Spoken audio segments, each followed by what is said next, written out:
Okay, hello everyone again. So the last part I wanted to speak about is monitoring. Okay, so we have seen how to set up an HPC cluster automatically with the Bluebanky stack. So it was a way to do it. You can develop your own stack or you can use other stack if you wish. And last part I wanted to show is the monitoring. So when you have a huge cluster, you have to understand that the risk of hardware failure is very high because you have a lot of components, and statistically, the probability to have an issue is quite high, in fact. So it will happen. That's life. It will happen all the time, each day or each week. You may lose one memory, one motherboard, one disk, whatever. So you need a strong monitoring to be able to monitor that. Also, you may wish the monitoring to monitor other things like power usage. Maybe you want to be informed of your current power usage. Maybe you want to, sorry, I need to change my, maybe you want to monitor users, how much users are connected on the cluster. Maybe you just want to monitor if the disks are not too much filled, etc., etc. So you need to monitor everything you can, in fact. So let's speak about monitoring. Okay, today there are multiple solutions to monitor a system. The most known one is Nagios. Okay, Nagios is worldwide. I mean, it's used on many systems because it's the most famous one. However, Nagios do not really scale. I think at the last version I have seen, it was 2 years ago, and they were not very scaling to very high. Very big cluster. So if your cluster is too big, you may need to switch to something called Prometheus. And this is something I'm going to show you today. So Prometheus is a quite new tool. It was designed to monitor cloud-based architecture. Okay, so it's a project of the Cloud Foundation. Okay, so it's quite famous and it's used on many big infrastructure. And in fact, it can be interesting to use it also in small infrastructure because it's quite easy once you have understood how it works. It's quite easy to use. Okay. So let's see some vocabulary first. There is a difference between monitoring and supervising. Okay. And I want to be clear about that. There are two things you may wish to grab as data: the status of something and the metric of something. Maybe you just, I mean, if you want to monitor the status of your cluster, is it in good shape? Do you have issues, etc.? It's different than gathering data just for monitoring and checking if how much power I'm using, what is the temperature, etc. So it's different. Here we are trying to use the same tool to grab both kind of data. Okay. So scrapping, it's a term used by Prometheus. Scrapping means I want to grab metrics from somewhere. So when Prometheus is scrapping something, it means that Prometheus is connecting to something on gathering data. Prometheus is a pool architecture. It means that your nodes are not going to not going to connect to the server. It's the server that is going to reach your node and grab data. Okay. An exporter is a daemon running somewhere. It can be on your management node, it can be on your compute node, on your login node, whatever. It's a daemon that provide data for Prometheus. So Prometheus connect to an exporter and grab data from it. Okay. The metrics are the data. Okay. When we speak about metrics, it's the data you are going to scrap. A metric can be a temperature, it can be a motherboard status, whatever. An API, well, Prometheus has an API, so it's a way to communicate between elements, okay? So it's an interface between elements. And Prometheus, of course, is the open source tool we are going to use today, okay? So as I said, the main difference between Prometheus and the other monitoring tool I have seen so far is that Prometheus is fully pull-based, so not push, which is quite different. What is interesting is that Prometheus can be natively used by Grafana. So if you know Grafana, you will be able to use it directly with Prometheus, which is quite interesting. It has a native language called PromQL, which is quite powerful if you learn how to use it. It's not that easy to learn at the beginning, but it's quite powerful. And you have a very big community. The last point is that Prometheus has a lot of company, the big company working with it. So all these companies have already developed a lot of exporters you can reuse if you want. Honestly, most of the time, you don't develop your own exporter. Someone already did it. There is an exporter for Slurm to monitor the BMC. There is an exporter for PostgreSQL, for SQL, for everything. Everything today has an exporter, in fact. Okay, so this is what we are going to use today. So how it is architecture? I tried to represent how it works. Basically, you have two sides splitted by this line, this purple line, okay? On one side, you have the data gathering. So this is the network where you are trying to grab all the data, okay, from host, from, I don't know, from a switch, you can monitor a switch, a storage array, whatever, okay? On the other side, you have all the data processing part. So Prometheus on its, it's kind of an ecosystem between Prometheus and some other tools, and they will exchange to process the data. Okay, so Grafana will be here to display the data.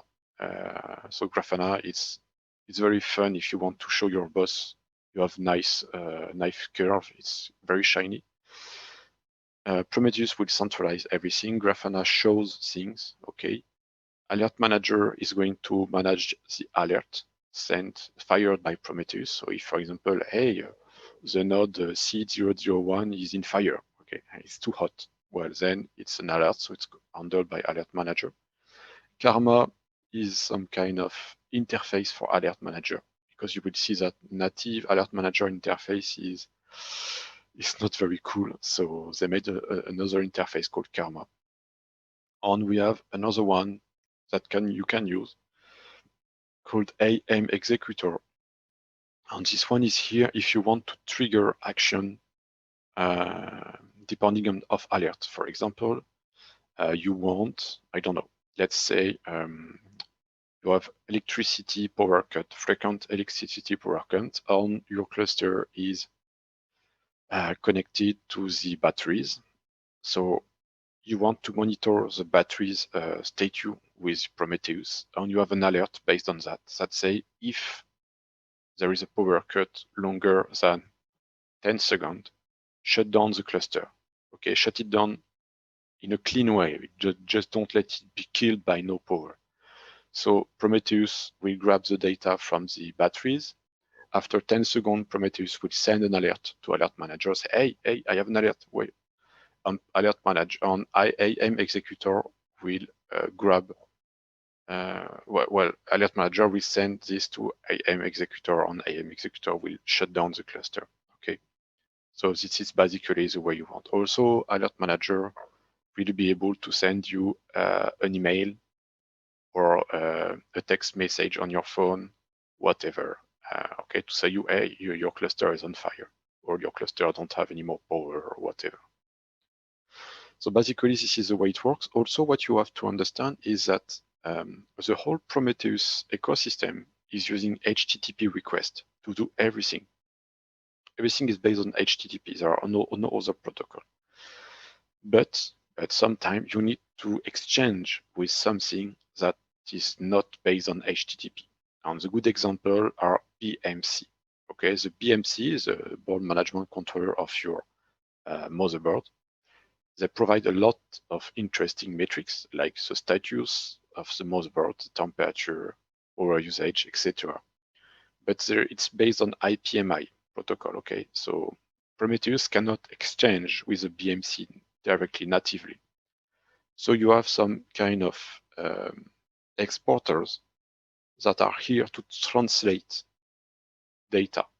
So basically, you have an IPMI exporter here. Prometheus will say, hey, IPMI exporter, I want the data from BMC C001.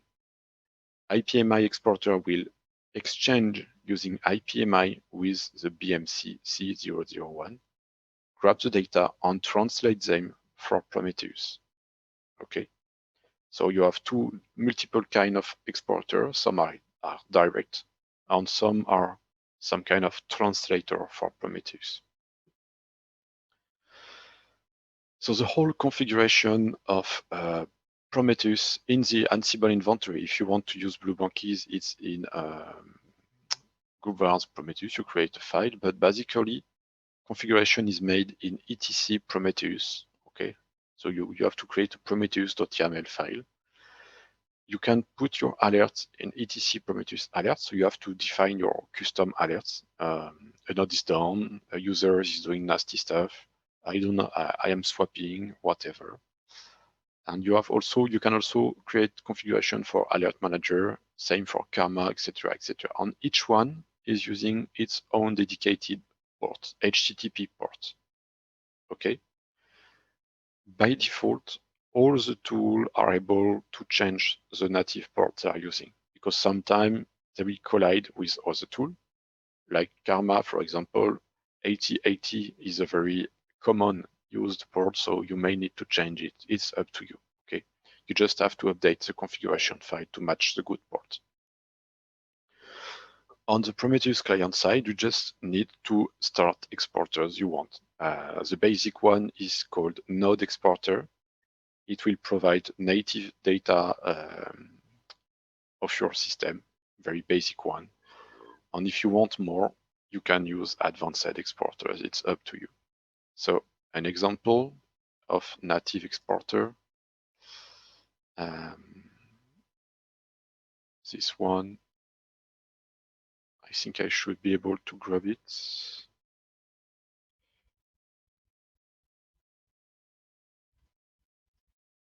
Yeah.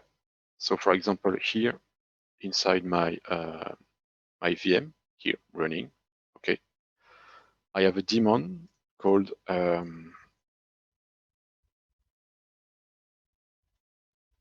node exporter. Okay. And this node exporter is exporting data over HTTP. So I can request this data here. And these are all the data that are available for Prometheus to be scrapped. Okay, let me zoom a bit. So, well, the first part is not interesting, but basically, you can see that you have all the CPU information, so usage, disk space usage, a lot of things, network usage, disk, file system, blah, blah, blah, blah, memory. It's impressive. You have a lot of things, okay? And you can request more data if you wish. So all of this can be reached through HTTP.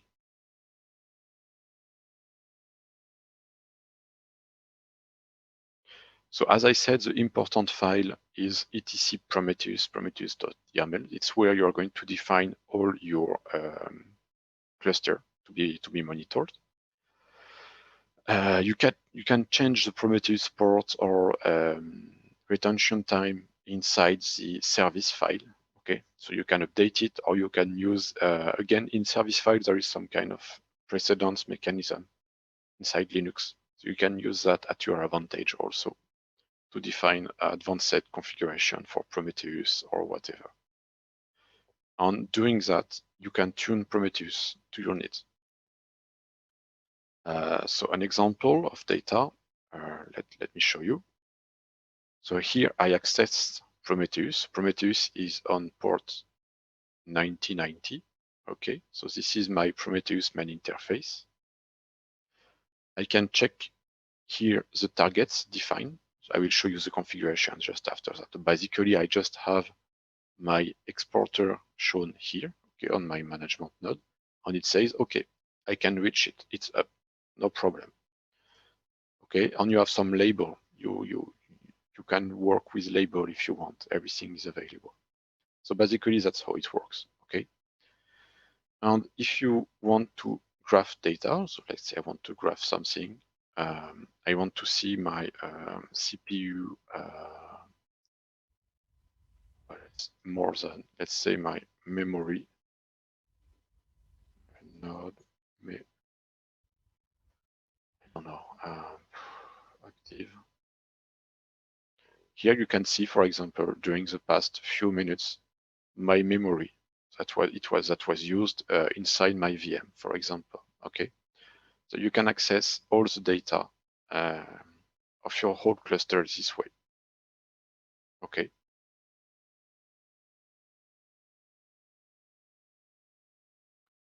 So the Blue Bankies project, for example, provide a role to deploy Prometheus.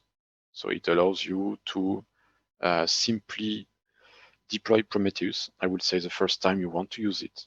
So you have a basic configuration that is ready to go. And then you can tune it to your need if you want to improve things, to monitor more things, etc. So it's a good base, a good way to start with. So how is the configuration file made? I don't know if you can read that part. I mean, maybe it's a bit tiny. So let me zoom.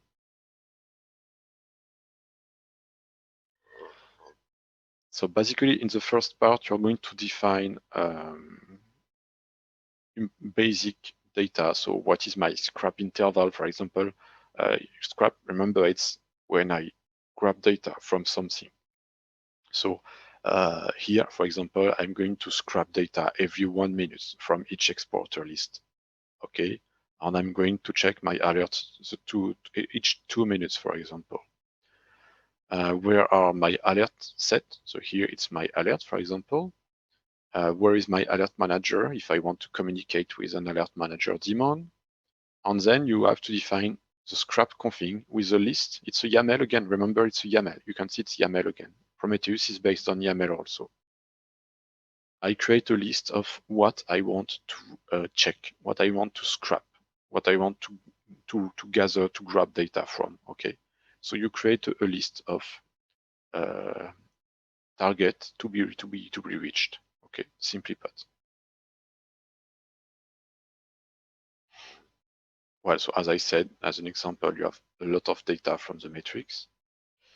If you want also, you can easily create your own exporter using Python. Prometheus provide a module for that. You can import it. And then, for example, here, it's a custom exporter I made. Very, very simple one. Okay. No, this one is not me who made it. It's one of, it's Tim, one of my students. So basically, this one is just grabbing data from top, so CPU usage. It's very simple, okay? It's just an example. And then it's exporting these two metrics over the network in HTTP. You can see it will be on port 8123 here in HTTP. So basically, you can create your own exporter using that.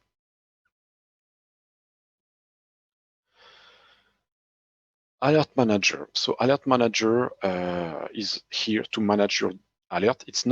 Alert Manager is not the one that is going to trigger the alert. It's just here to manage the alert once they have been triggered. Prometheus is in charge of evaluating the alert and triggering them. Okay, Alert Manager then is here to say, hey, I received an alert. What should I need? What should I do with that? Do I need to send an email? Do I need to trigger something else? So that's the job of Alert Manager, okay? It's like if your boss come into your office and say, hey, I have an alert. Here it is, now handle it. So that's basically the role of alert manager.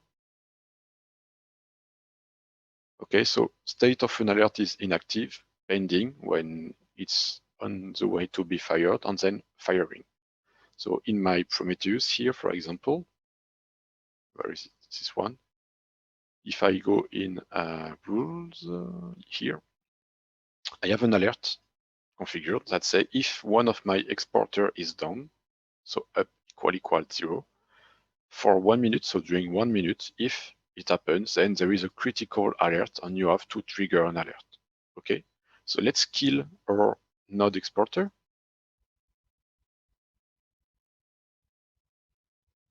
So it is stop. Okay, you can see it's not working anymore. Let me refresh. You see, if I refresh this page, it's not working anymore. And in 1 or 2 minutes, we will see that we have an alert. So right now, you can see that there is no pending, no firing. Everything is okay. In 1 minute, it will be fired, and we will see it in Alert Manager. Let's check Alert Manager. It's airport. I don't remember which one. That one. Yes, Alert Manager is here. So right now, you see that you have no alert. Everything is fine. Okay, cool. I don't know if I can also grab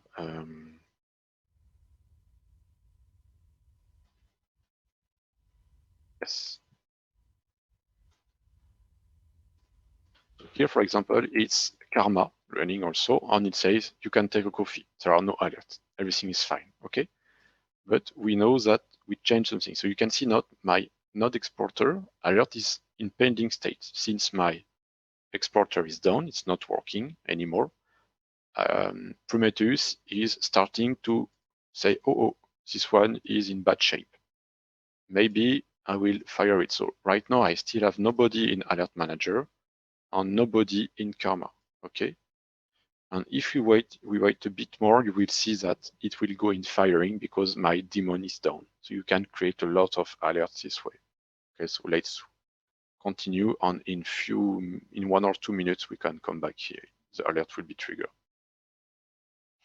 So Alert Manager configuration is basically, well, it's pretty simple. Again, it's based on YAML syntax, okay? So you can define where you want mail to be sent if you want to receive email for alerts. You can define, well, how you want to group alerts because, well, basically, if you lose due to a power cut, 1,000 node, you don't want to have one mail per node, of course, okay? So you say to Alert Manager, please group my alerts and do a pack with all of them during, for example, 1 minute, and then send an email for this pack. Okay, don't spam me with a lot of mails. Okay, and then wait 3 hours before sending me a new mail regarding these alerts if they are still fired. You can define receiver. You can create inhibit rules. There are a lot of things you can configure for Alert Manager. So let's check again the status of our cluster. If I refresh, still pending. So we still have to wait a bit, still pending. So Karma is a web interface for Alert Manager. So this is where you can monitor your cluster. So basically the idea is you come each morning and you check Karma and you check if you have issues or not on your cluster. You should have no issue. If you have issues, they are here, so you can check what's going on, investigate, resolve them, and then your Karma after that should be clean of any alerts. Okay, that's the job in production. It's a boring job, I know, but you have to be sure your cluster is ready for production. So you have to take care of it. Okay, so it's a graphical interface for Alert Manager. Let's check again. Is it fired? Yes, you can see now that the alert is fired. It's in red. Means that there is an alert on our system. So if we go in Alert Manager, if we refresh, now you can see that we have, hey, I have for job equipment type M node exporter, the exporter is done. Sorry. So my exporter is down. Okay, so I have an alert. If I go here in Karma, you can see I have my alert. Okay, here. So with the summary of what's happening, it's a severity, critical, blah blah blah, whatever. So everything is described here. So if I think my alert is solved, I can acknowledge and make it silent, or you have many ways to manage your alert after that. Okay, it's for your own production. Okay, so let's continue with this. Grafana. So Grafana is, I would say, the shiny tool if you want to have some way to see the cluster state. Okay. If you want to see a curve, matrix, it can be nice to have something more, I would say, graphical. Okay, to see more things, etc. So Grafana is easy to integrate with Prometheus because they can natively exchange together. Okay. So you can create very quickly graph or many things using Grafana. So it's quite interesting. Okay. Maybe I can show you just after that if you want. I didn't install Grafana, but it's very easy to install, in fact. So let me install Grafana, for example. Well, let's wait and let me show you now as a demo how I set up Prometheus. Okay. So in Bluebankies, if you want to set up Prometheus, you have, well, all the description is written in the documentation. Okay, you go in monitoring part 9. Okay, you have all the details here on how to enable Prometheus, how to install it. And there is a very nice tutorial that explains everything regarding Prometheus, how it is made of, Grafana, the exporter, etc. It's not me who wrote this part. It's Tim Gellner, a student of mine. He did all of this. It's a nice job, so you can read it. It's well documented with all the information on how Prometheus and Grafana works. Okay, so if you want to investigate, it's very well made. He did a very nice job. So everything is explained. So let me show you how I set up Prometheus. So as it's described in the documentation, I just went into my inventory, then in group bars, all, general settings, and I created a very simple Prometheus file. Okay, so Prometheus.yaml, I am here. Group bars, all, general settings. I created a Prometheus file. I say, okay, I want to configure the scrap interval to be this, evaluation interval to be this. I want to configure alert manager with these parameters, etc., etc. So basically, I'm just using the Bluebankies dedicated role for Prometheus, and that's all. Okay. Just for you to know, we are working on the role to update it to a better version. So these things may change in next week. Okay, the syntax will probably change in next week. We are making, because we had a lot of requests to improve this role, to make it more powerful, to handle more complex clusters. So we are working on it right now. It will change in the next week, but right now it is still in this state. Okay, so I just created this variable. Then in my group vars folder, I just define for each kind of equipment what I want to monitor. So if I go on equipment type M, for example, I created the monitoring.yaml file, and I said, okay, I want to monitor the node exporter with this on this port. And then I executed my Ansible playbook with the Prometheus role. I just executed the playbook for Prometheus. And Prometheus will just the role will just generate all the file for you and do all of the things, okay, automatically. So if I check now the configuration file,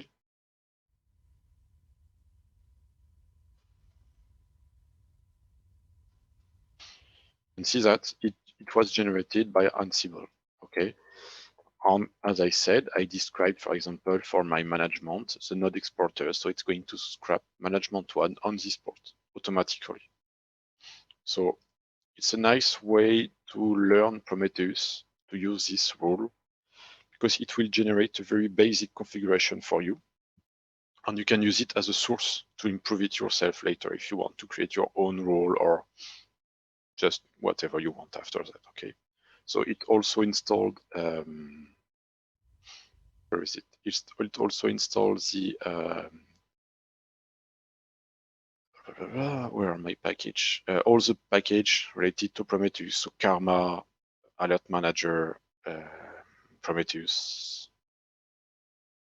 That's all. So it has installed all of this. So they are natively generated and natively installed. Okay. So after that, you have a Prometheus ready to go. So now let me show you about Grafana.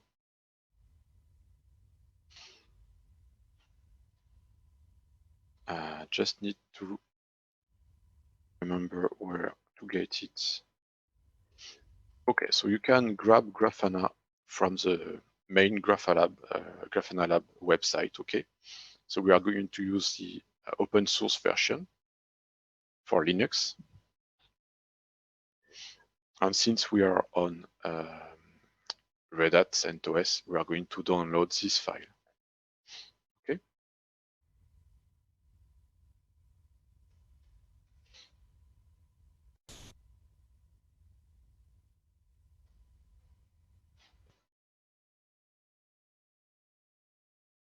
And we install it.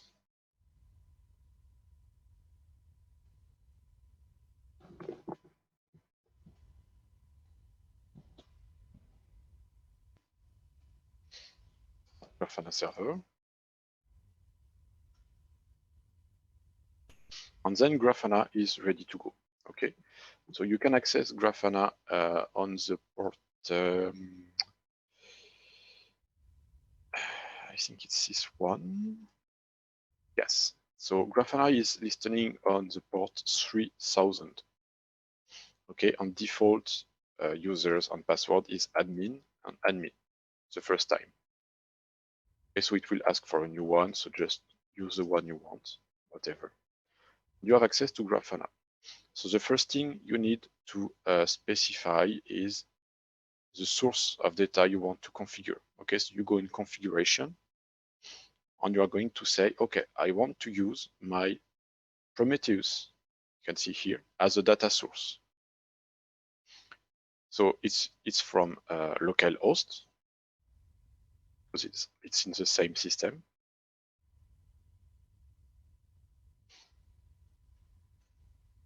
Okay, accessed as server, blah, blah, blah, no authentication. Okay, and save and test. So it's saying data source updated. So now you have access to your data from Grafana. Okay. If I go in data sources, now you can see I have my Prometheus. So Grafana is connected to my Prometheus as a data source.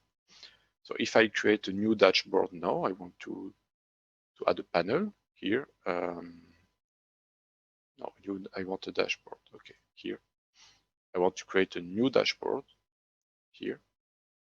And inside that dashboard, I want to add, where is it? Blah, blah, blah.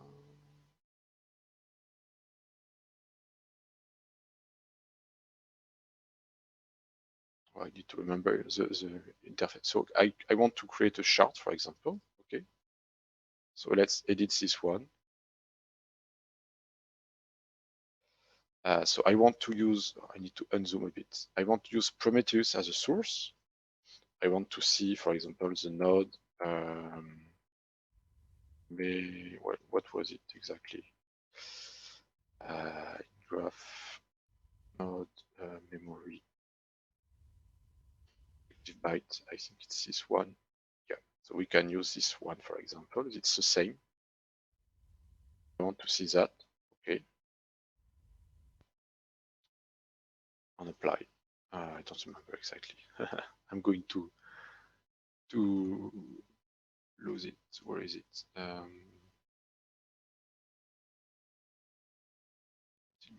Still loading, so it seems there is an issue somewhere.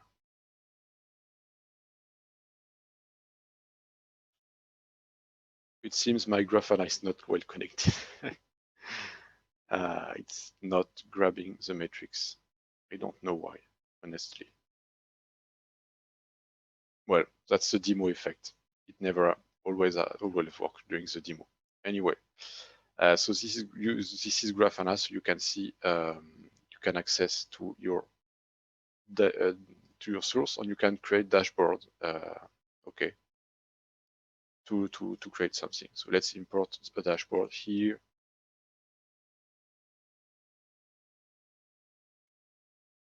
Yeah, so definitely there is some kind of issues between my Prometheus and my Grafana. I don't really know why. Oh, I made a mistake. I didn't use the good ports. Okay, so here I need to edit this one. It's not the good ports. Yeah, I used the bad one. Okay, save. So let's go back in my dashboard. Yeah, much better. So right now I have access to data. Okay, so let's create a new dashboard and add an empty panel. And I want to see my node memory. So you have access it, my non-access, blah, blah, blah. Legend format. You can configure everything you want, okay? And then you can see it is displayed. And you can create a lot of possible fields. For example, I want it to be, I don't know, bar George, but it's not very interesting. Stats, no, George like this way. You can use whatever you want, okay? To display data, but just the way you want, in fact, okay? So depending of data you want to show, you can create advanced dashboard. So here, for example, I have a panel and you have this. So you can show everything and you can group data, etc., etc. So Grafana is really a tool to create panel. Okay, so I can add a new one here. Now I want a George, and I want to see well the CPU.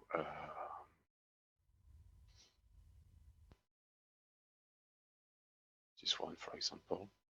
Okay, blah blah blah, and apply. So now I have access to this. Let's use it this way.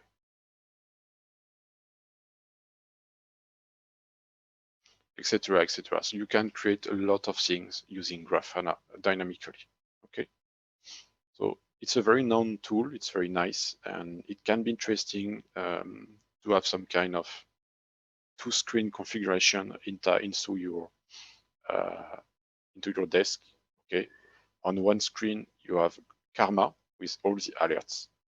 On the other one you have a Grafana with most important dashboard, most important graph on metrics shown on available, so you can see, for example, the storage level, how much space is available, the cluster activity, is it very loaded today or not, etc., etc. So you can combine both tools to visualize the state of your cluster.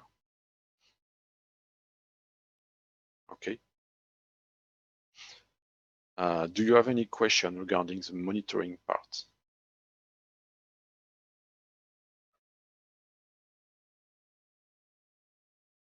No, nothing? Question. Hold on. Hello, Benoit. Hello? Yes. Can you show us the integration of Prometheus and Slurm? That's a good question. Yes. There is an exporter for that. Where is it? Where is it? Here. Here. There is a project on GitHub called the Prometheus Slurm Exporter. Okay. So basically, you have to build the binary yourself. It's pretty well explained. Okay. So you have to follow, where is it? The installation part. So they explain how to configure and how to build it. And then they provide a dashboard, okay, for that exporter. So the idea is you have your Slurm daemon running on your management node. You install, this exporter on your management node and you ask Prometheus to scrap this exporter. Prometheus will then have access to exactly this.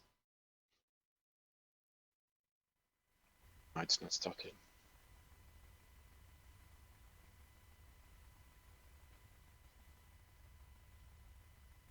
It's not going to work because I changed a lot of things.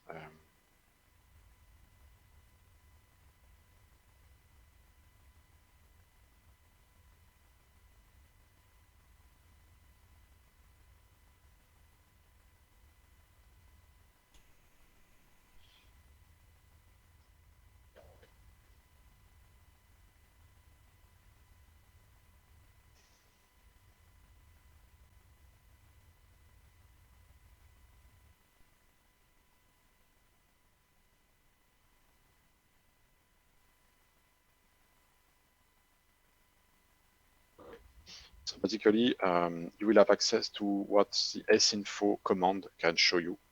So you will see your cluster state, the state of your, how much job are in the queue, which node are up or down, etc., etc. So this exporter from the web I've seen here will provide these tools to you. Also, they provide an interesting dashboard for Grafana, so you can import the dashboard and use it directly. Okay. Does that answer your question? Thank you.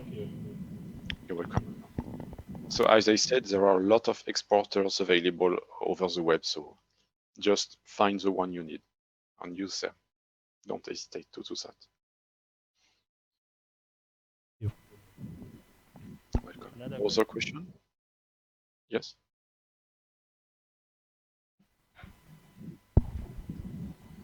Okay. Thank you. You have said that there is a difference between supervision and monitoring. I want to know what is the difference because I have not understand. Yeah, okay. Let's take an example. 5 years ago, I was working on a cluster with two tools that were running together. Nagios for supervision and Ganglia for monitoring. Nagios' job was to report any issues on the cluster, hardware, software, overloaded, whatever. Okay. Ganglia, on the other side, was here to provide interesting data metrics on the cluster. So bandwidth usage, disk usage, users, how much users are connected, is the cluster loaded or not, etc., etc. So I would say that there was no alert related on this data. So supervision is for, I would say, to maintain the production of the cluster, to be sure that your cluster is in good shape and everything is running smooth.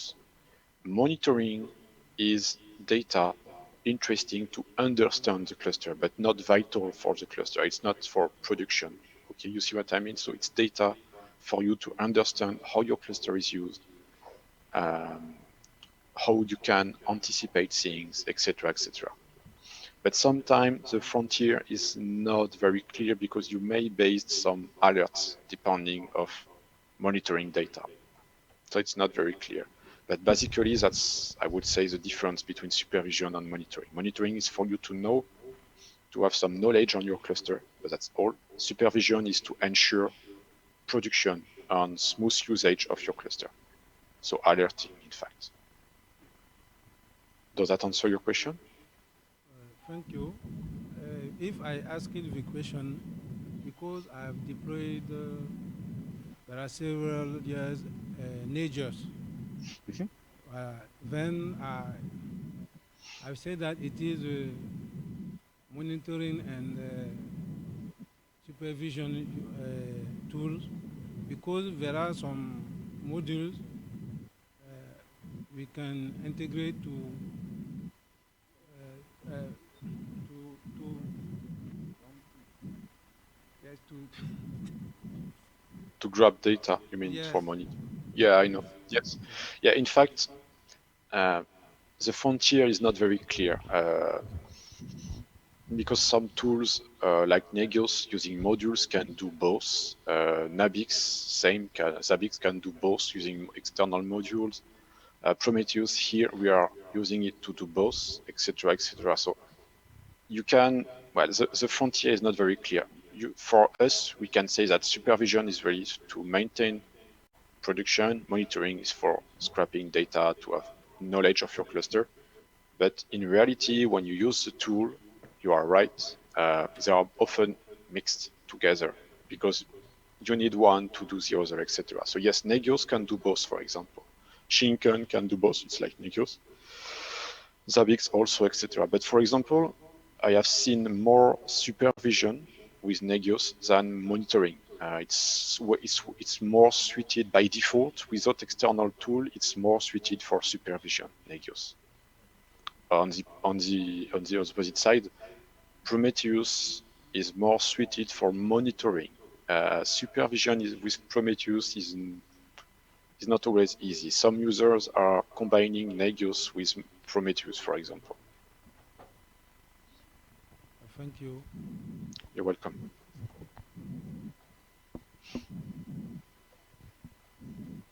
No other question regarding that? No?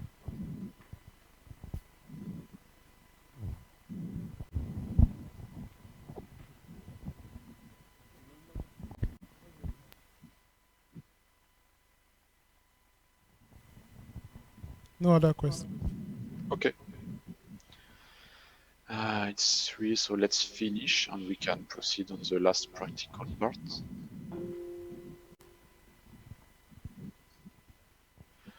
So final conclusion for this training, and then we can do some practical parts.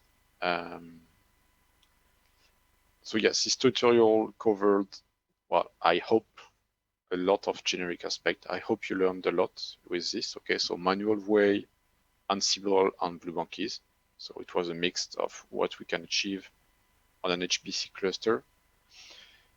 I would say that in a way, I envy you because in Africa, HPC is still growing. In Europe, everything is fixed. It's boring, honestly. It's not very interesting. In Africa, you have many things to do, and I think it's very cool. You are lucky for that. And remember, and this is something very important, is you have to keep focus on efficiency. I have seen in the last years, I have seen too much centers relying on pure power. They have the biggest cluster ever, and well, the efficiency is it's just a shame. Okay, so always focus on efficiency. And with a smaller system, you can be more powerful and more efficient than very bigger one because they just don't know how to use it. Okay, so just always take the maximum of your cluster. Stay up to date. Be very how I can say that.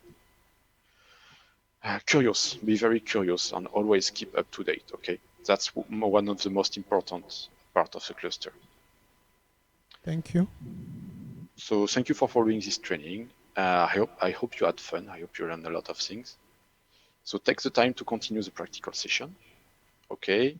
And if you have any question, you can ask me by email. It's okay for me, no problem regarding that. And what I can propose you right now, if you want, is to try to use the Bluebank stack or to focus on the monitoring.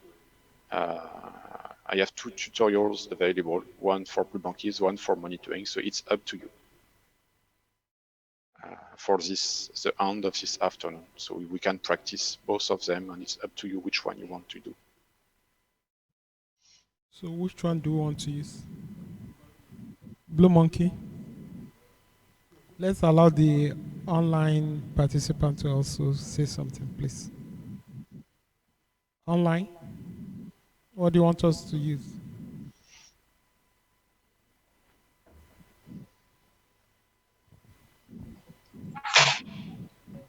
Yeah, we can use offline.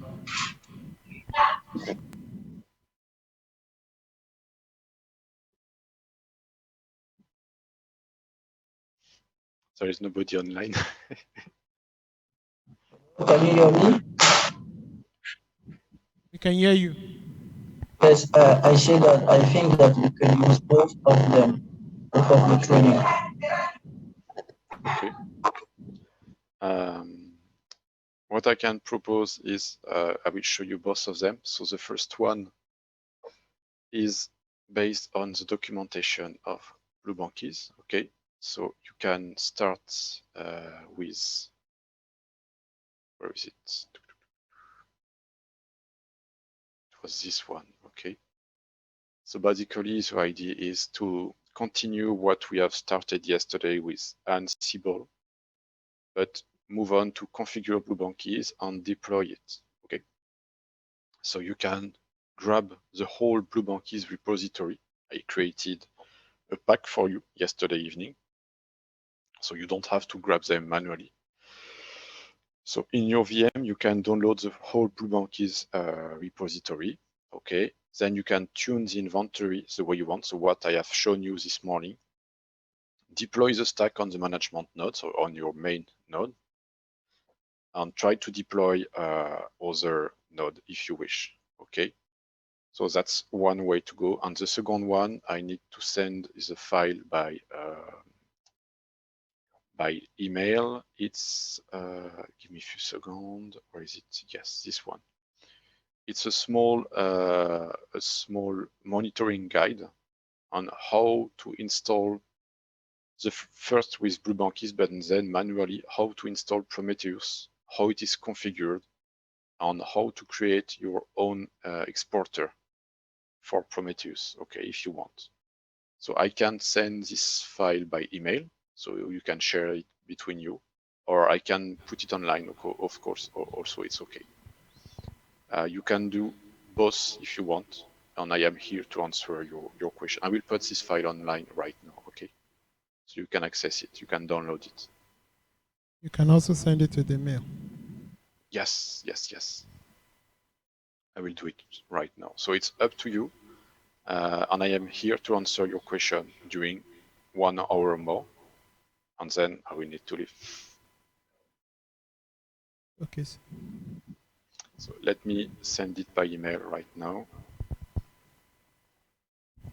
So Hello, you Benoit. remember the link? Yes? Hello? I have a question. Mhm. It's about load balancing. Yes. Yes. How can we, if, for example, we have two management node, how can you load balance into the two nodes? That's a good question. Well, to be honest, with standard cluster, I have never seen a management node to be under pressure. Okay, you need high availability in case you have one management node crashing.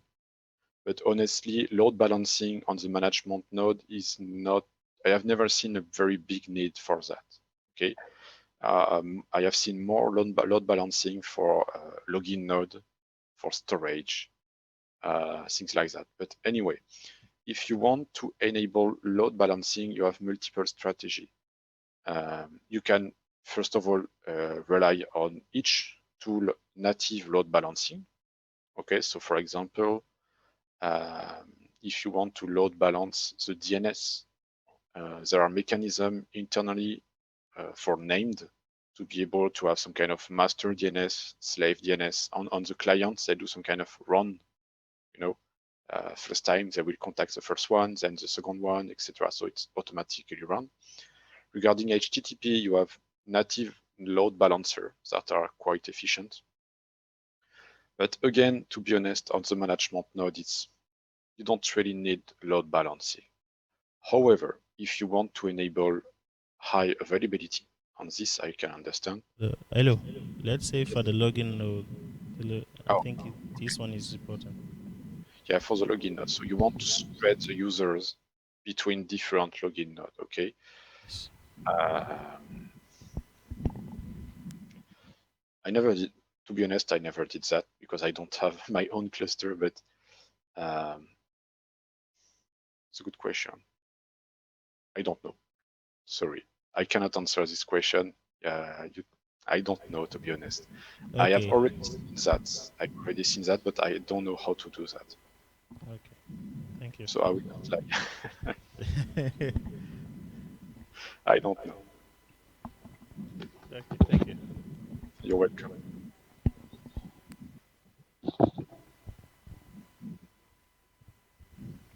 Any other question?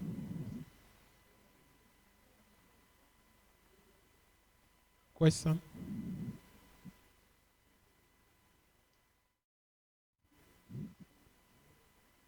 No question. No question? Okay, then you can, I think, do the practical Okay, session. hold on. Question? Yes? Okay. So I have a question about the system. All the node in the class, I mean, they have to have the same iOS. Not necessarily. In fact, well, it's simpler for you, okay, to have the same everywhere. But if you have users that need a very specific operating system, you can, in Slurm, for example, you can create two partitions and say, okay, I have half of my cluster, which is in CentOS or Local Linux or Red Hat, and half of the other part is in Ubuntu. And then users are warned about that, and they know that if they build their code on a CentOS node, they will need to use it on CentOS partition on Slurm if they want to use it on Ubuntu, etc. So, for example, another example, if you want to use Ubuntu 18 on your cluster and then Ubuntu 20 is released, maybe you want to upgrade your cluster part by part because the users will have to rebuild all their tools. So you can have multiple parts of your cluster with different operating system. The only thing you need to be sure is if you have, for example, the job scheduler, you have to have the exact same version on each node. Okay, some tools need to be the exact same version of each node. So you have to rebuild Slurm and build the same version of Slurm for your Ubuntu on your CentOS or whatever. You see what I mean? But you are not forced to use the same operating system everywhere. Just be sure that the code compiled and built by your users are used on the same operating system than the one they used to build it. Just that. If you build a tool or a program on CentOS, you are pretty sure it's not going to work on Ubuntu because libraries are not at the same level. Okay, that's only that. But after that, you can use multiple operating system. It's okay.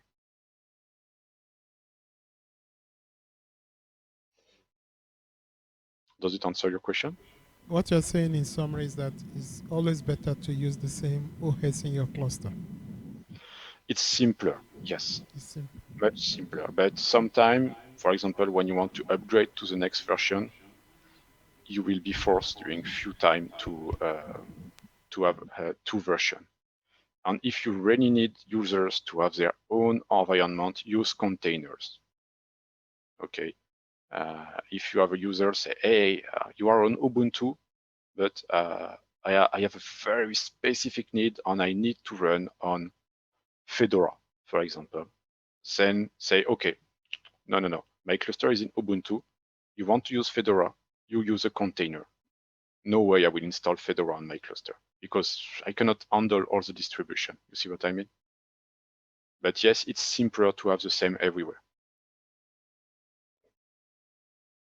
It's for you if you don't want to manage everything.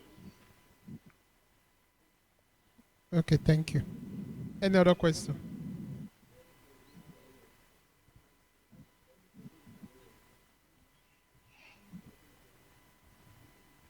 No question. No? Okay. So let me send you the two files. Okay, so the first one is online. You have the documentation of BlueBank is online, so you can use it directly if you want. And I will send you by email right now the second one, and I will put it also online in few minutes.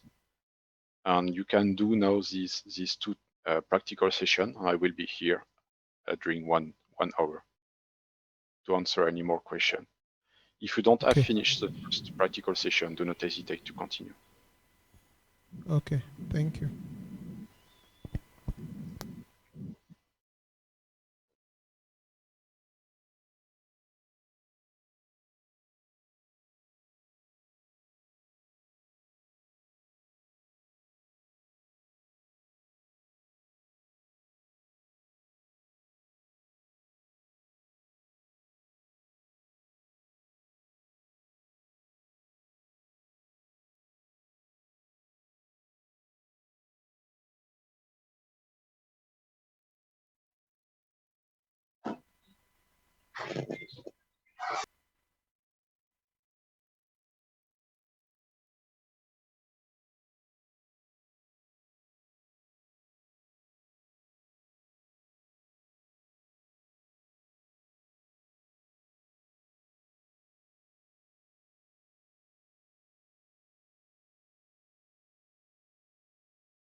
Hello, I have a question.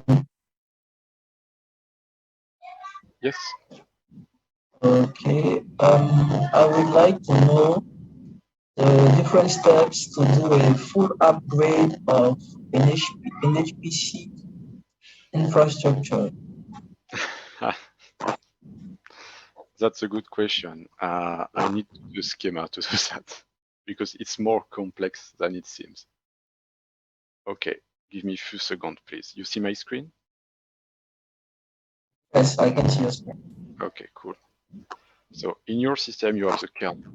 Okay, so it's here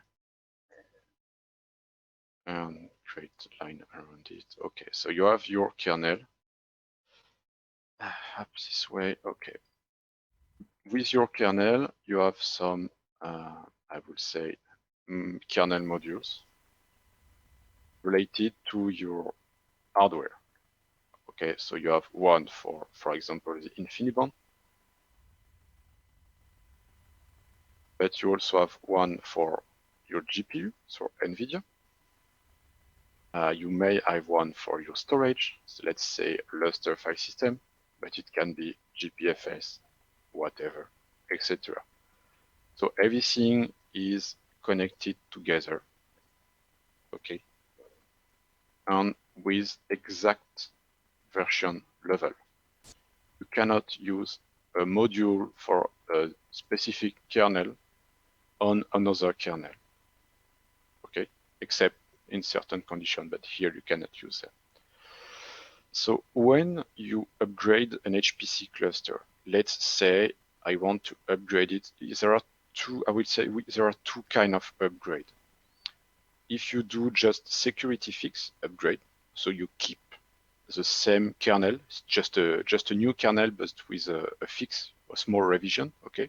So you keep the same kernel version, you keep the same libraries, environment. So for example, you have an CentOS 8.3.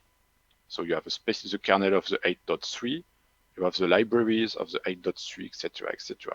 If you update and keep in the same minor version, all of this is kept and everything is okay, no problem.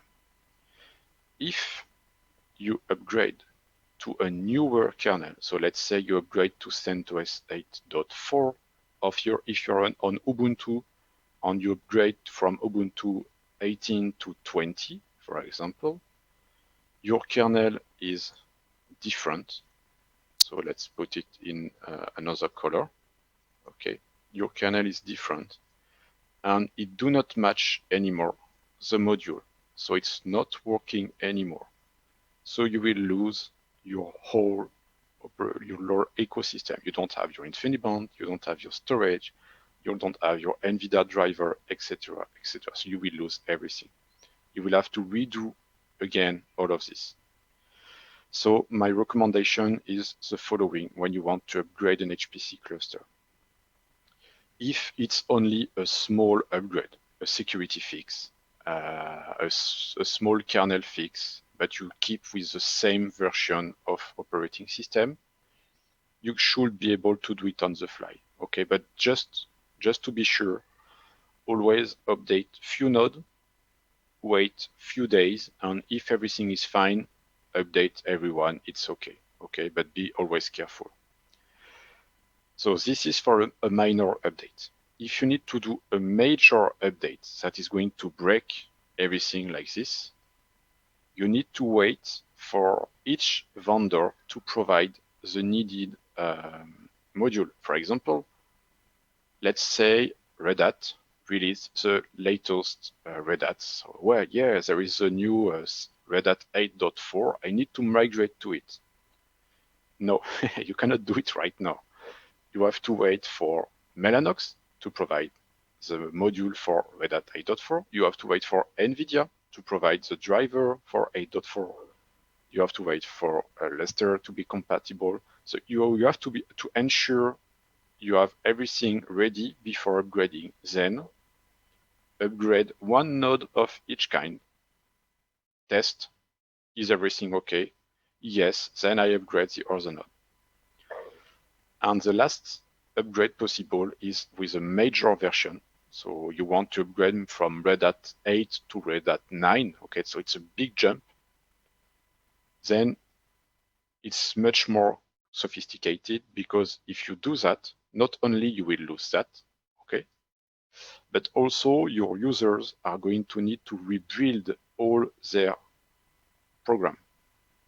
So if you do that, the best way to do it is to upgrade few compute nodes, just a few of them, let's say 8 of them, for example, upgrade one login node and say to the users, okay, now we are going to upgrade from Red Hat 8 to Red Hat 9 in 2 months, 3 months.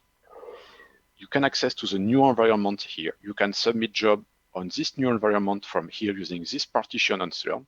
You have 3 months to migrate. After that, we migrate everything. So your users have some time to migrate. You have some time to ensure you can have the stability for everything again. Okay, on the node you already migrated. And after that, when you are ready, you upgrade the whole cluster. Okay. It's based on my own experience. There may be another way, but that's what I have seen. Okay, so 3 levels: security fix, basic, minor version. So just to be sure, you just need to be sure with that. On major version, you need to prepare a plan for users so they can rebuild everything, etc., etc. I hope it answers your question. Yes, thank you. I feel that I will send you a mail later to discuss more about. Okay, no problem. Just be sure of one thing. One very important thing is you have to be sure your cluster is simple enough to be updatable every time. Okay, as I said, HPC clusters are very vulnerable systems. The users are inside your system. You need to be able to apply security fix on the fly all the time. It's mandatory. So if you created a cluster that is too complex to be upgraded on the small level, I mean, with security fix, maybe you should consider simplifying things. Okay, that's very important. You need to be able to apply the security fix each week. Hello, Benoit. Well, I have a question. Okay. Hello, Benoit. Hello? Yeah, I have a question on the upgrade. Since in the lab we have created a repository on the management node. So to update the package is only on the management node that we are going to find the package for updating. So how can we do if you want to update uh, packages from like security patch? How can we do to update security patch? Okay, good question. Let me show you that. Where do I have a CentOS one? Just let me compute a few seconds, please. Yeah, okay. So let's assume you have a CentOS, not a Red Hat one, okay, a CentOS, an open source distribution. Basically, the idea is on the management node, you can have two repositories configuration. You have the first one in etc repos.d. And here you have your internal cluster repositories. Okay, so the one you are using each day for usage. Then you can create another folder called, I don't know, my custom, my external repositories. And in this one, you have the CentOS project repositories, and these repositories contain the latest fix and everything. Okay. And the concept is, for example, once per week, you're going to synchronize your management node repositories with the one from CentOS. Just do that. Okay. So you are going, there is a way I can, well, I don't have this right now. I think I can show you.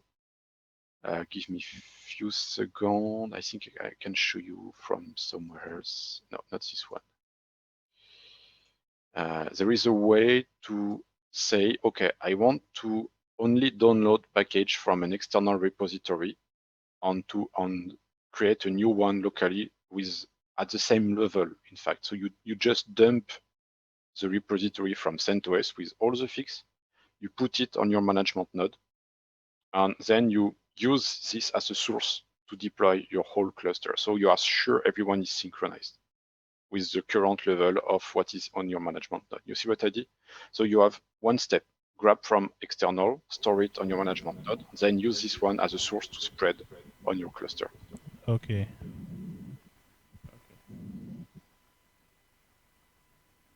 Do you have any tutorial on how to do that? For CentOS or Ubuntu? For CentOS. Yes, and I can show you right now how to do it. It will be simpler. Give me a few seconds, please. Okay.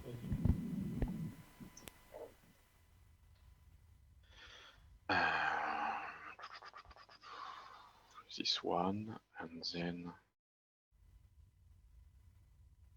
okay.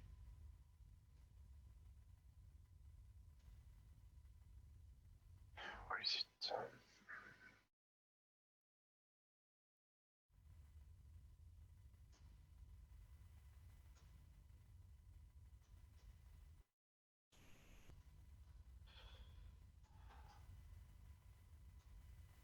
Okay,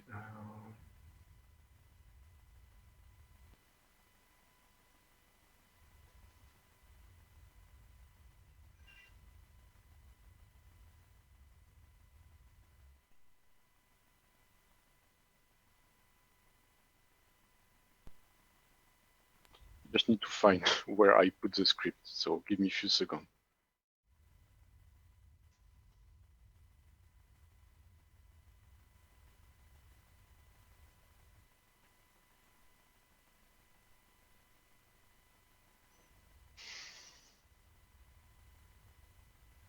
This one.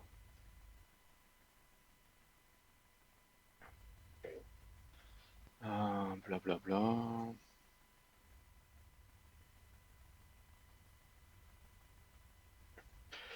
So I just need to increase the font size so you can read. You can read my screen. Is it readable?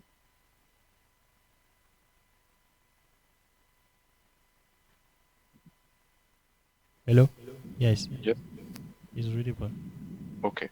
So basically, it's a script. Okay. So you have to tune it to your need, but basically, I have access to Red Hat repositories on this IP. Don't care. Okay. So I just in my script, I create some directory. Okay, one per repository I want to synchronize with. So here it's Red Hat, but it's the same for CentOS. You don't care. I create some repositories, temporary repositories in a specific folder. And then you can use reposync. Reposync means I want to synchronize a repository from somewhere to here. And you have to remember to add download metadata, which means you want to get the metadata also. Okay, don't forget that. You have to say where is your repository file, and this is the interesting part is here. You can say I want to use this repository file. So it can be a repository file that is not the one of your system. So as I said, when you install CentOS, the first thing you do is you backup your CentOS repository file, and you are going to use them here to synchronize from CentOS to here, to your local system. You specify the repo ID. For example, I want to synchronize with the application stream or base OS, whatever. And then -p is where I want to store them. Okay, so I will synchronize with another repository and copy it locally. And if you only want to grab the very latest RPM, you can add an argument here. You can add newest only. It means I don't want to download the whole repository because I don't care. I want to just grab the latest RPM from now. So you can do that also, just newest only. So because, for example, right now we are at CentOS 8.3 or 4. You don't want to download the RPM from the very beginning from CentOS 8, okay? You don't care about RPM for CentOS 8.0, 8.1, etc. So you can add newest only. You want me to maybe I can copy paste that into the chat of the conversation, so you can see it.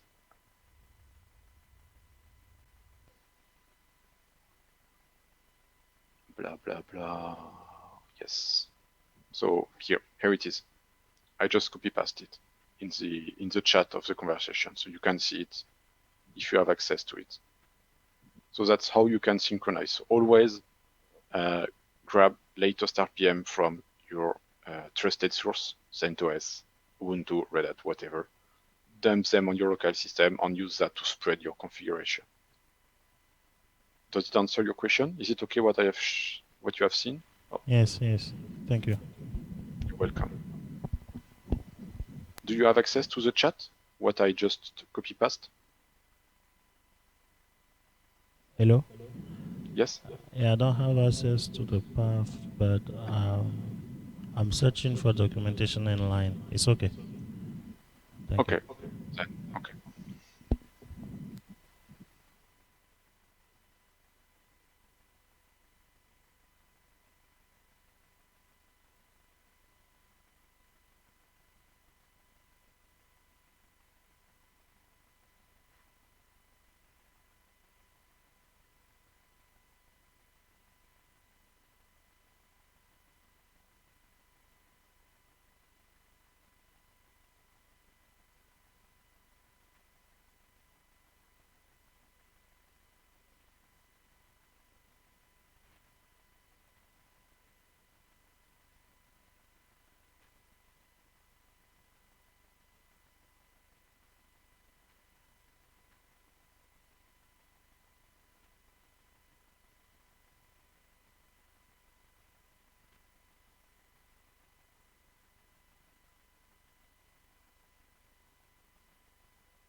So I just sent the tutorial by email.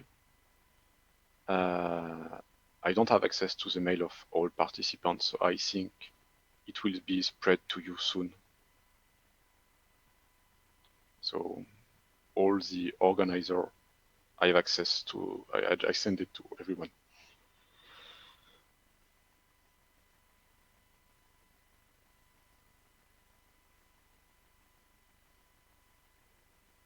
And I will put it online also. Give me a few seconds.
So you have access to the monitoring tutorial here. I will copy paste it here so it's easier to read.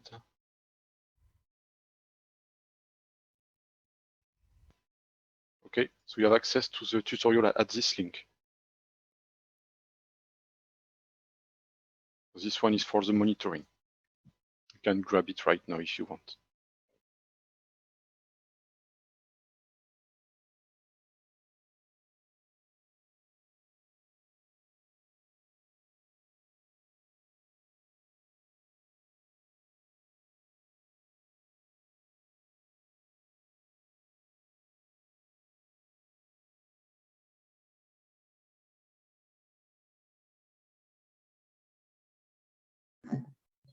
Hello, Benoit. Can you pass the line to the chat?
Can you please help re-forward the link to update the repository again? I know it's on the chat, but I just want you to send it again. I want to copy it and send it. Thank you.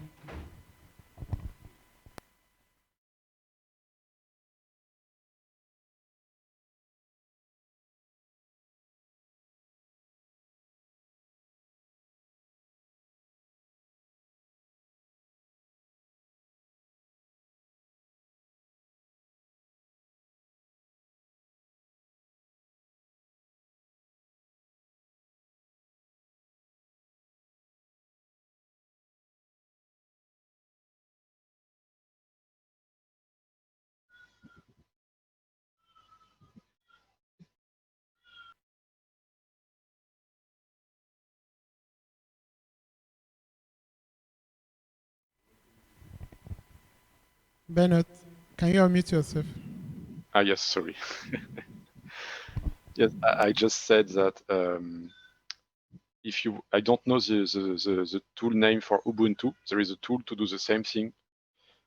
Just for you to know that the Ubuntu repositories are very big. It's not like CentOS.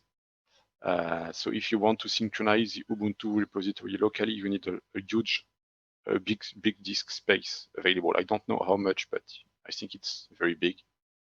And you need a lot of bandwidth also to do that. So I don't know the exact command for Ubuntu today.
Hello, Benoit.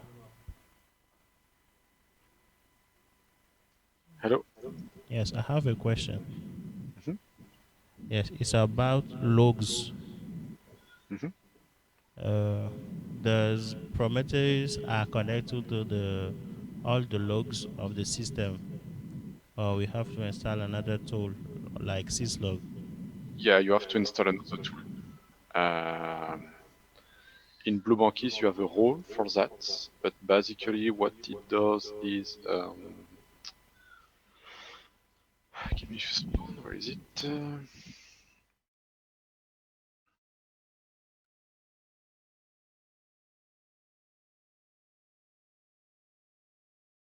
Yeah, the log server. So you have to install rsyslog, okay, the package. You have to create the varlog rsyslog directory is where you're going to store the data, the log of all your node. Then you generate a simple configuration, and that's all. Also, it is interesting to configure a log rotate to compress your log, especially for Slurm, because they are going to be very big. So you may wish to store and to centralize everything, but basically, yes, you just have to create an rsyslog configuration like this one, Okay, so you want to grab log from all your nodes in a central point. So yes, use RC log. Prometheus is not made to investigate logs. I think there is a tool to do that. Is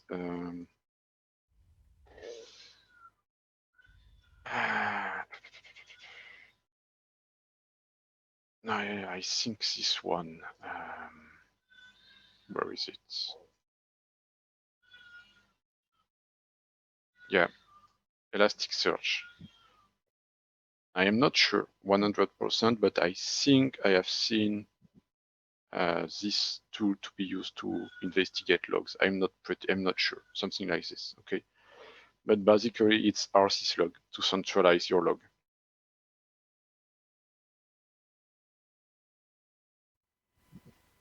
Thank you. You're welcome. Oh, just for you to know, yes, there is another way today. You have remote journal journal D. Okay, because right now the log now are stored in journal format with systemd. And now you can replace rsyslog with a remote journal D. I think it's this one.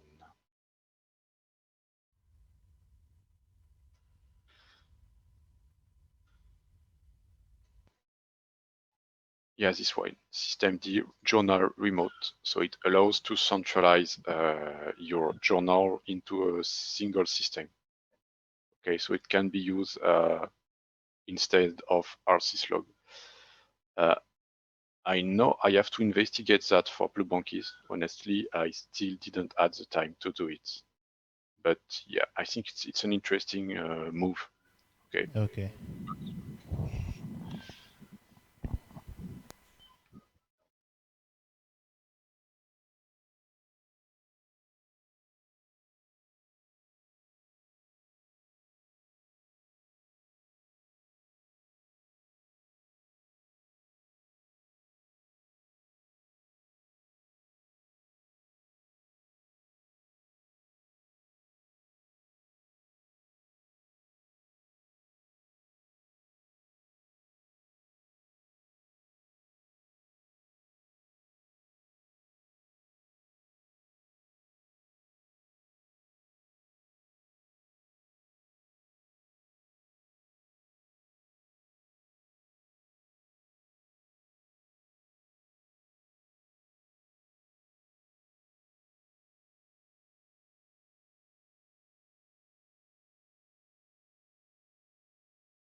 Hello, Benoit. Hello. Yeah. I'm trying to download the Blue Banky package for the repository. So this one, oh, sorry, Uh, here, I okay, created a pack for you. I didn't have this link. Yeah, I created a pack for you. In normal time, you need to use wget. Okay. Okay.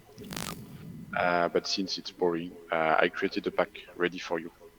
Okay, thank you. You're welcome. And I think I will create some kind of ISO ready to be used for the next release also, because it's boring to download with wget packages.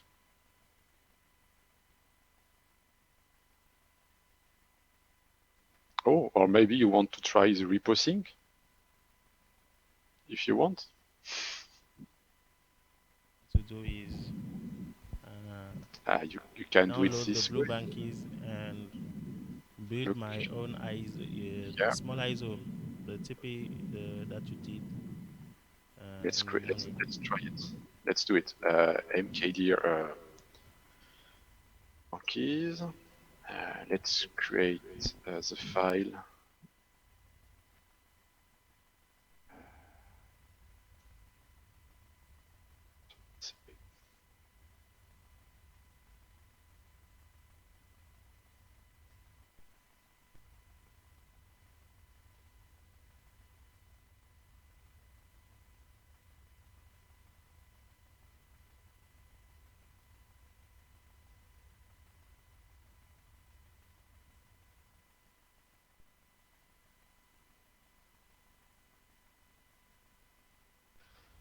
What is the URL to be used?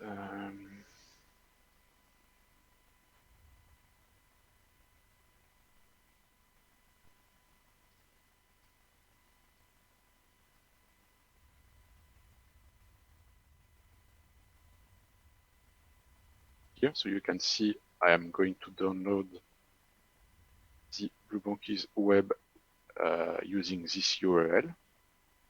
Okay. And then what I can do is say, okay, I want to repo. I need to install it.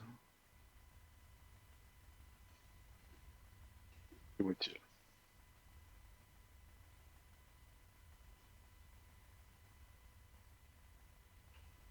So repo sync,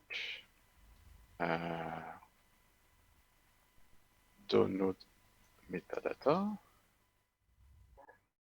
config pour Bluebank web. Sorry, this one. So I want to use my custom repository file I created here in my root folder. And minus repo ID is Bluebankies web, and I want to store it in root Bluebankies. And it's synchronizing with the external repository. So it will download all the packages and even the metadata.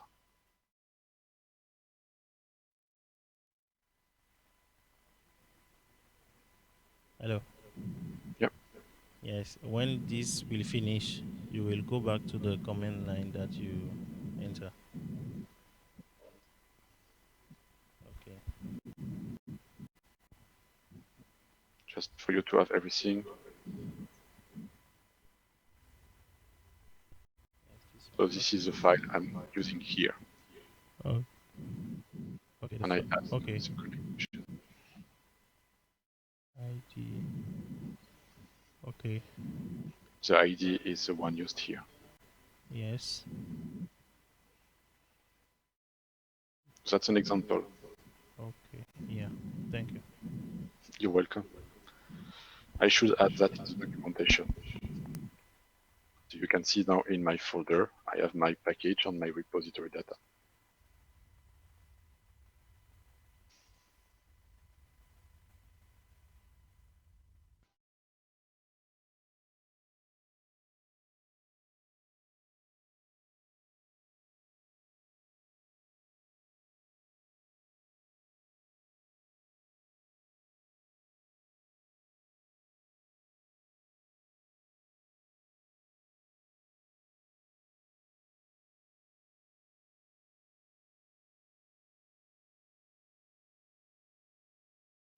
it to the folder now.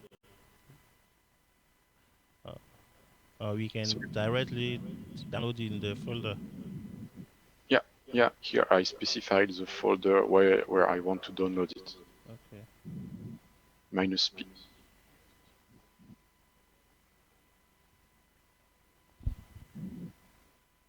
Thank you. You're welcome.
Hello?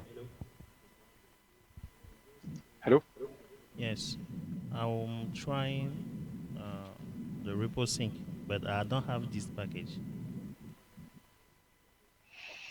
You need to install, when you don't have a tool, okay, But the command to use is dnf what provides on the name of my tool. okay. And dnf is going to check in which package, so here it's utils, where I can find the file. Okay. If it's a binary, it's okay. If you're looking for a library, you may need to add a small star before it, meaning that it needs to look down in specific paths for the file. It will take longer to search, but at least you find your file, okay? Okay. When I'm trying that, he's starting on search on a repository. And I'm since sorry. do you see what I'm saying? When I No, type not really. that command, DNF what provides, Yeah. okay, And you need to he specify the search on all the repository that I have, but one is not set yet. which one. Blue is, You don't care. I mean, ah, and it's failed. okay. So do that. Go in etc yum repo.d. Disable blue bankies just for now. Enabled 0. Okay, thank Save you. and redo it again. Okay, let me try it. Yeah.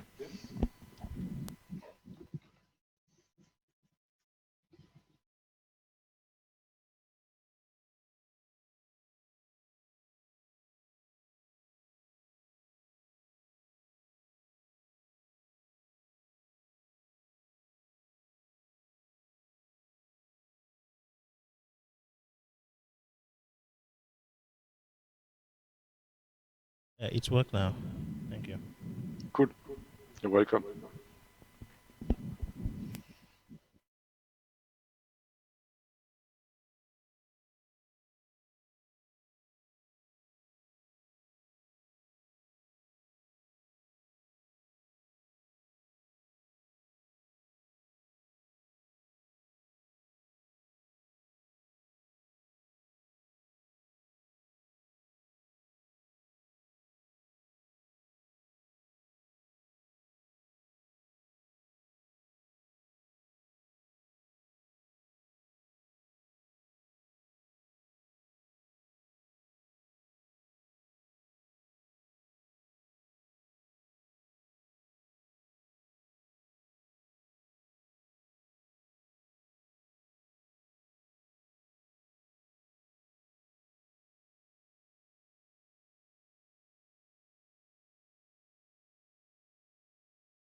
Hello, Bruno. Hello. Yeah, can you come back to the reposing common? Yeah, of course.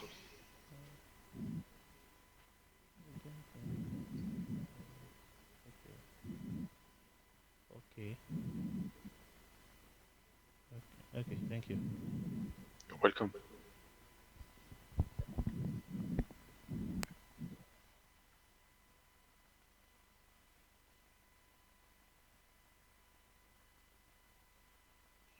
I will need to leave for today. It's time for me. Well, the only thing I can say is thank you very much for attending this meeting. I found a nice, a nice GIF file, so yeah. Thank you very much for attending this meeting. If you need anything in the next day, do not hesitate to send me a mail. It's okay, no problem. I may take few hours to answer because I'm not always, I have a very old mobile phone, so I don't have my mails on it. So I'm not refreshing my emails all the time, but I will answer. Again, this is my mail.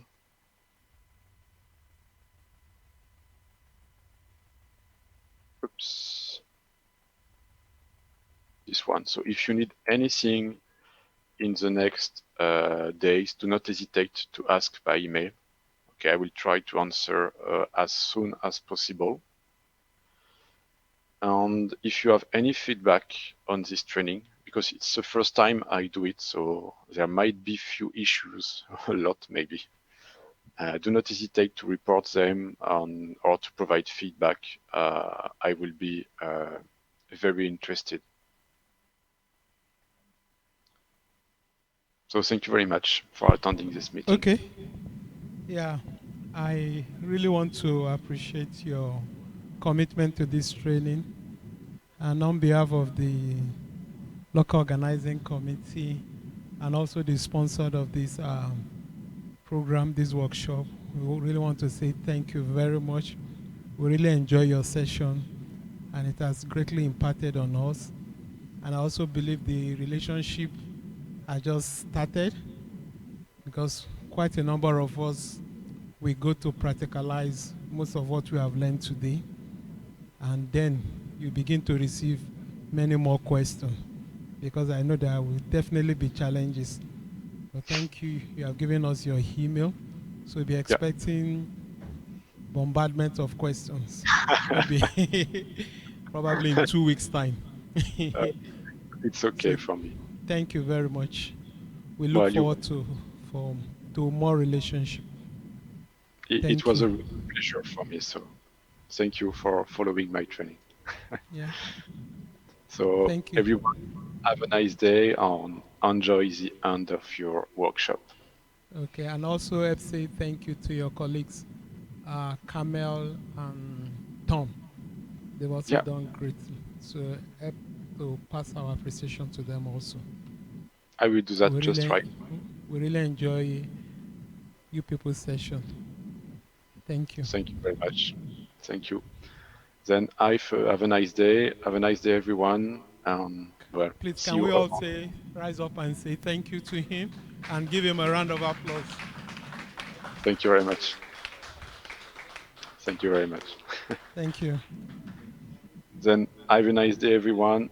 Bye-bye and take care. And I hope to see you. Bye-bye. Bye-bye.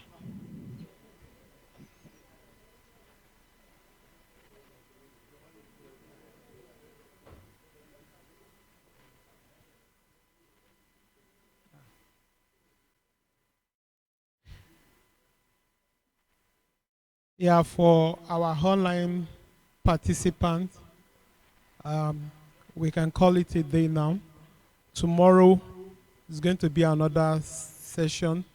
It's going to be on Kubernetes and Docker. So we'll be starting by 9 tomorrow. Yeah, our facilitator will be is someone we already know. It's going to be Dari.